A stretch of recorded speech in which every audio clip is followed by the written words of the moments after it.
Hello friends, welcome to my channel. In this video we are going to discuss about section 175 and section 176. तो section 175 से start करते हैं जो है passing of resolution by circulation. इसके साथ ही हम रेफरेंस लेंगे rule 5 of the companies meetings of board and its power rules 2014 का। ओके, तो ये सेक्शन लाया क्यों गया? Because where the matter is not that much important, यानी जो भी मैटर हम डिस्कस करने वाले हैं इन बोर्ड मीटिंग वो इतना ज़्यादा इंपॉर्टेंट नहीं है कि उसके लिए हमें बोर्ड मीटिंग करनी पड़े और सारे डायरेक्टर्स को इकट्ठा करना पड़े। Okay, because it is a lengthy process and costly process. जो भी डायरेक्टर्स की फ़ीस होगी, सिटिंग फीस हमें देनी पड़ेगी, हो सकता है उनके जो ट्रैवलिंग एक्सपेंसेस है वो भी हमें बेयर करने पड़े। ओके, तो इसीलिए कंपनी क्या कर सकती है? Passing of resolution by circulation. अब ये कैसे होगा, इसका प्रोसेस लिखा हुआ है सेक्शन 175 सब सेक्शन 1 में, जिसमें है requirements to pass resolution by circulation. तो इसमें पूरा प्रोसेस लिखा हुआ है कि जो रेजोल्यूशन है हैज़ बीन सर्कुलेट, यानी सर्कुलेशन मतलब सारे डायरेक्टर्स को भेजा जाएगा इन ड्राफ्ट। ड्राफ्ट क्यों? बिकॉज वो रेजोल्यूशन अभी तक पास नहीं हुआ है, तो हम उसे ड्राफ्ट में ही भेजेंगे। एंड साथ ही साथ हमें क्या भेजना पड़ेगा? कोई भी नेसेसरी पेपर्स या फिर डॉक्यूमेंट्स अगर हैं तो। ओके, अगर हैं तो उसके साथ में हमें भेजने पड़ेंगे। किसको? टू ऑल द डायरेक्टर्स या फिर members of the committee as the case में भी। ऐसा क्यों? बिकॉज ये मेंबर्स वो वाले नहीं है जो share holders. Okay, these members are of the committee, यानी कमिटी के जो मेंबर्स हैं उनको कहा गया, न कि शेयर होल्डर्स को। और कहाँ पे भेजा जाएगा? Eight there addresses registered with the company, यानी जो भी उसके रजिस्टर्ड एड्रेस हैं जो उन्होंने कंपनी में दिए हैं उन पे in India. By hand delivery, यानी हैंड टू हैंड भी दे सकते हैं उनको, डायरेक्टर्स को जब भी वो पहले आ जाएं बाय चांस कोई भी डायरेक्टर, तो हैंड डिलीवरी भी कर सकते हैं, या फिर बाय पोस्ट भी भेज सकते हैं, या फिर कुरियर भी कर सकते हैं, या फिर इलेक्ट्रॉनिक मीन्स, कोई भी अदर इलेक्ट्रॉनिक मीन्स एज में भी प्रेस्क्राइब, जो भी प्रेस्क्राइब किए गए हैं electronic mediums, by that we can send. Okay, और वो अप्रूवल कैसे मिलेगा उनका? Has been approved by a majority of the directors और members who are entitled to vote on the resolution.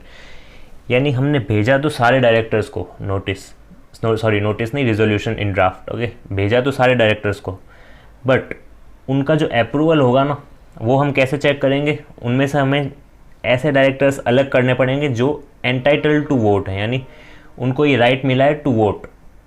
Okay, because ऐसे भी डायरेक्टर्स हो सकते हैं कुछ जिनको वो हैं तो सही डायरेक्टर, बट उनको इस पर्टिकुलर मैटर के लिए साइड में रखा गया बिकॉज ऑफ एनीथिंग, कुछ भी हो सकता है। लाइक वो इंटरेस्टेड डायरेक्टर्स हैं, यानी उस पर्टिकुलर मैटर में उनका कोई पर्सनल इंटरेस्ट भी है, देन उनको वोट करने से उनका राइट हटाया जाता है। ओके, तो जिन जिन डायरेक्टर्स को राइट है टू वोट, उनमें से हमें देखना है मेजोरिटी ऑफ द डायरेक्टर्स, यानी कितने उसमें से मेजोरिटी फेवर्स में है या नहीं है। ओके, फॉर एग्जाम्पल 10 डायरेक्टर्स हैं तो 6 डायरेक्टर्स का अगर अप्रूवल मिलता है देन हम मानेंगे कि रेजोल्यूशन पास हो गया। ओके, बिकॉज यहाँ पे क्या कहा गया? Majority has been approved by the majority of the directors और members who are entitled to vote. तो ये वर्ड्स आपको ध्यान रखना है, एंटाइटल्ड टू वोट है, और यहाँ पे भेजा किसको जाएगा? सबको। ओके, सेंड सबको होगा, और वोट कौन करेगा? ओनली जो एंटाइटल्ड टू वोट हैं। और मेजोरिटी भी हम किस में से चेक करेंगे? उन डायरेक्टर्स में से जो एंटाइटल्ड टू वोट हैं, जिनको राइट मिला है टू वोट। नाउ रूल 5 का जो मैंने कहा था रेफरेंस लेना है, बिकॉज रूल 5 में ये चीज़ लिखी हुई है that resolution in draft form may be circulated to directors together with the necessary papers for seeking their approval by electronic means which may include email और फैक्स। ओके, यानी जो हमने डिस्कस किया था ना वो ये इलेक्ट्रॉनिक मीन्स एज में भी प्रिस्क्राइब्ड, तो इसके लिए प्रिस्क्राइब की गई है क्या क्या? ईमेल या फिर fax. Okay, When a resolution cannot be passed by circulation, so ऐसा कब होगा कि सर्कुलेशन से रेजोल्यूशन पास नहीं हो? अगर एटलीस्ट, यानी minimum 1/3 of the total number of directors of the company अगर चाह रहे हैं कि वो जो रेजोल्यूशन है पर्टिकुलर जो सर्कुलेशन से होने वाला है must be decided at a meeting, यानी वो मीटिंग में ही डिसाइड हो, देन चेयरपर्सन क्या करेगा? चेयरपर्सन उस पर्टिकुलर रेजोल्यूशन को डिसाइड करेगा कहाँ पे? मीटिंग में ही। ओके, यानी फिर वो सर्कुलेशन से रेजोल्यूशन पास नहीं होगा। राइट, तो ये एक केस है जब when a resolution can not be passed by circulation. Okay, next is noting of passed resolution in next meeting. अब इसमें एक छोटा सा पॉइंट है, इसमें क्या है? जो भी रेजोल्यूशन पास किया गया बाय सर्कुलेशन उसको हमें नोट करना पड़ेगा कहाँ पे? नेक्स्ट मीटिंग ऑफ बोर्ड या फिर committee, as the case may be and made part of the minutes of such meeting, यानी नेक्स्ट जब भी बोर्ड मीटिंग होगी उसमें उसको नोट किया जाएगा और जो भी मिनट्स उस मीटिंग के बन रहे होंगे, साथ ही साथ हमें जो लास्ट पास हुआ है रेजोल्यूशन बाय सर्कुलेशन उसके भी कुछ पॉइंट्स जो भी होंगे वो मिनट्स में लिखने पड़ेंगे। ओके, तो इसी को कहा गया है noting of past resolution in next meeting, यानी नेक्स्ट मीटिंग जब भी होगी उसमें ये जो रेजोल्यूशन पास हुआ है बाय सर्कुलेशन उसके पॉइंट्स नोट करने पड़ेंगे इन मिनट्स। ओके, तो ये चीज़ ध्यान रखना, ये MCQs में आ सकती है। नेक्स्ट इज सेक्शन 176 जिसमें लिखा गया defects in appointment of directors not to invalidate actions taken.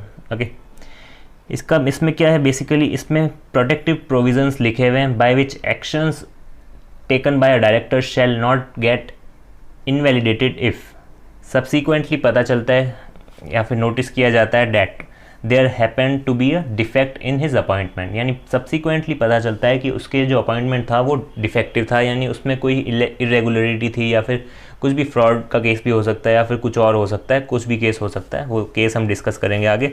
But basic जो पॉइंट है इस सेक्शन का यही है कि प्रोटेक्टिव प्रोविजंस हैं, इससे क्या होगा, जो भी लोग कंपनी से डील कर रहे हैं या फिर कुछ भी इन्वेस्टर्स या फिर कोई भी कंपनी से डील कर रहा है तो उसको प्रोटेक्ट करने के लिए ये प्रोविजंस हैं कि जो भी एक्शंस टेकन किए गए हैं बाय दैट डायरेक्टर जिसका सब्सिक्वेंटली नोटिस किया गया है कि उसका अपॉइंटमेंट डिफेक्टिव था। ओके, तो इसके लिए उसके जो भी एक्शंस टेकन जो उसने किए हैं, यानी जो भी एक्शंस उसने लिए हैं तो वो इनवैलिडेट नहीं होंगे। ओके, तो यही पर्टिकुलर ऑब्जेक्टिव है इस सेक्शन का। तो अब डिटेल में पढ़ लेते हैं इस सेक्शन में क्या लिखा हुआ है। No act done by a person as a director shall be deemed to be invalid, यानी कोई भी एक्ट अगर उसने किया है उसको इनवैलिड नहीं माना जाएगा। कब? अगर if it was subsequently notice किया गया है that his appointment was invalid by reason of any defect, या फिर डिस्क्वालिफिकेशंस आ गई, या फिर टर्मिनेट किया गया उसको by virtue of any provision contain in companies act या फिर articles of the company. Okay, यानी पहले वो अपॉइंटमेंट हो गया उसका, बट सब्सिक्वेंटली बाद में पता चला 3 महीने बाद, 4 महीने बाद, 6 महीने बाद, कुछ भी केस हो सकता है, उसके बाद उस पॉइंट पे पता चला that the appointment was invalid by reason of these 3 things. Okay, any defect था उसमें, यानी वो हो सकता है जो डिन लाया था वो एनी फ्रॉडुलेंट मैनर में लाया था या फिर उसके पास डिन था ही नहीं। ओके, तो कोई भी केस हो सकता है। डिस्क्वालिफिकेशंस थी उसमें बट उस टाइम हमें पता नहीं थी, बाद में पता चली, या फिर उसको टर्मिनेट किया गया है by any provisions contain in the companies act या फिर articles of the company. Okay, तो इन तीनों में से कोई भी केस हो सकता है। ओके, तो जैसे ही पता चला यानी सब्सिक्वेंटली नोटिस किया गया, उससे पहले जो भी एक्ट्स उसने किए थे वो वैलिड माने जाएंगे।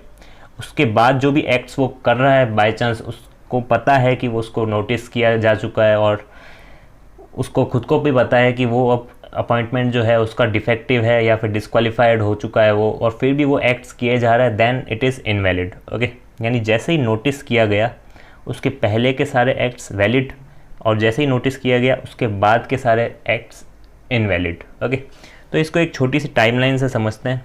सो 3 डेट्स लेते हैं, 30 सितंबर 2018 एंड 31 अगस्त 2019, और थर्ड डेट आप कोई भी ले सकते हैं आगे की। ओके, तो अब 30 सितंबर को उसका अपॉइंटमेंट हुआ, तब सारी चीज़ें ठीक थी, यानी वो अपॉइंटमेंट हो गया उसका अच्छी तरह, उसके पास डिन भी था, उसके पास सारी एलिजिबिलिटी थी, क्वालिफिकेशंस थी, यानी वो डिस्क्वालीफाइड नहीं था उस टाइम, ऐसा हम मान रहे थे। ओके, बट 31 मार्च 2019 को क्या हुआ, कुछ डिस्क्वालिफिकेशंस आ गई, यानी हमें बाद में पता चला कि वो तो डिस्क्वालीफाइड था। ओके, बट फिर भी हमने उसका अपॉइंटमेंट कर दिया बाय मिस्टेक और समथिंग, नेग्लिजेंस कुछ भी हो सकता है, या फिर डिफेक्ट था उसके किसी भी अपॉइंटमेंट में, कुछ इरेगुलरिटी थी, या फिर कुछ भी हो सकता है। ओके, केस कुछ भी हो सकता है, इन तीनों में से कुछ भी हो सकता है। तो जैसे ही हमने नोटिस किया 31 अगस्त को, ओके, सो क्या होगा, 30 सितंबर से 31 अगस्त को जितने भी उसने काम किए, एक्ट्स किए, वो सारे वैलिड माने जाएंगे, right. And after that, after 31 अगस्त, उसके बाद भी वो काम किए जा रहा है, यानी एक्ट्स किए जा रहा है, कंपनी ने नोटिस कर दिया, खुद ने भी नोटिस कर दिया, फिर भी वो एक्ट्स किए जा रहा है, डील्स करते जा रहा है with third party on behalf of the company, then उसके बाद जो भी एक्ट्स वो किए करेगा उसको इनवैलिड माना जाएगा, और उसके पहले जो भी करेगा उसको वैलिड माना जाएगा। ओके, तो इस टाइमलाइन से आपको क्लियर हो जाना चाहिए। Next is acts not valid if done after noticing his appointment to be invalid और to have terminated.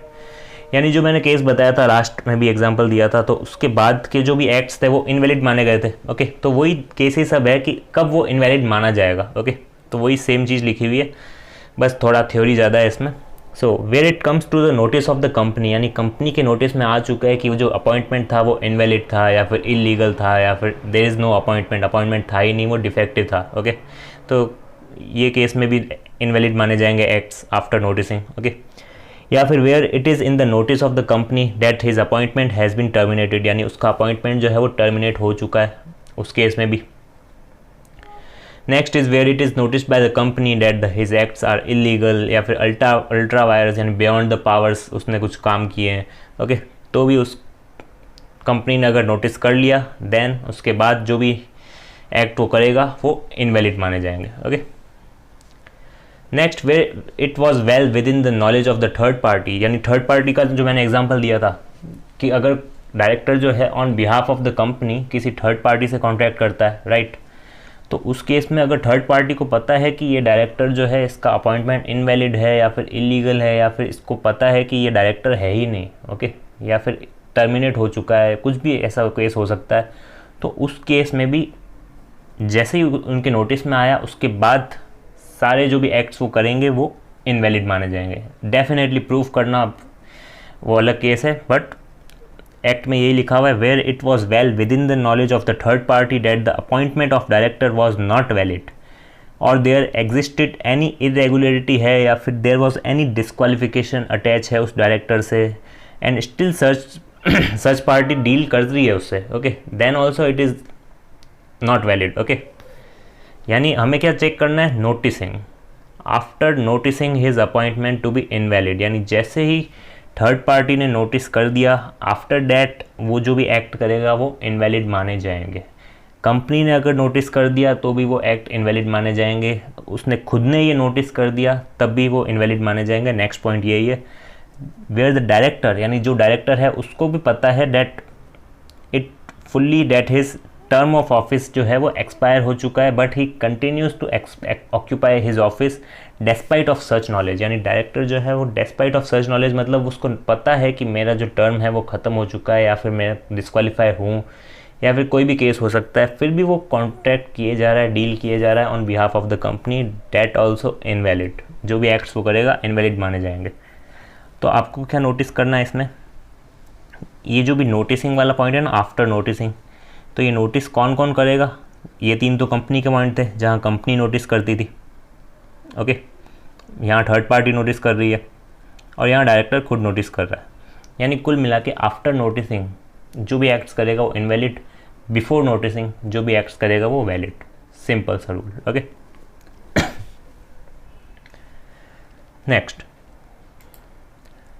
Where the person exercise his power as director through he apparently notes that he has no authority, उसके पास authority नहीं है, उसे भी पता है exercise वो powers कर रहा है फिर भी, तो भी उसका अपॉइंटमेंट जो है वो इनवैलिड है और he has since been terminated. ये भी सेम केस है डायरेक्टर वाले डायरेक्टर का केस ही है ये भी, कि डायरेक्टर को पता है कि वो जो भी एक्ट्स कर रहा है वो बियॉन्ड हिज अथॉरिटी है, यानी अथॉरिटी उसकी है नहीं फिर भी वो डील कर रहा है, ओके, तो then also acts are invalid. Okay,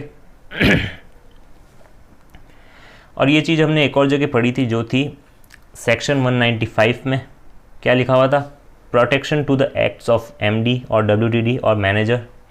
इसमें बेसिकली सेम चीज़ लिखी हुई थी, any act done by MD, WTD या फिर manager before his appointment was disapproved by the company, यानी कंपनी ने उसका जो अपॉइंटमेंट है वो डिसअप्रूव कर दिया है, उसके पहले जो भी उसने एक्ट्स किए हैं shall be deemed to be valid. Okay, यानी जो भी एक्ट्स उसने किए हैं वो वैलिड माने जाएंगे बिफोर द डिसअप्रूवल।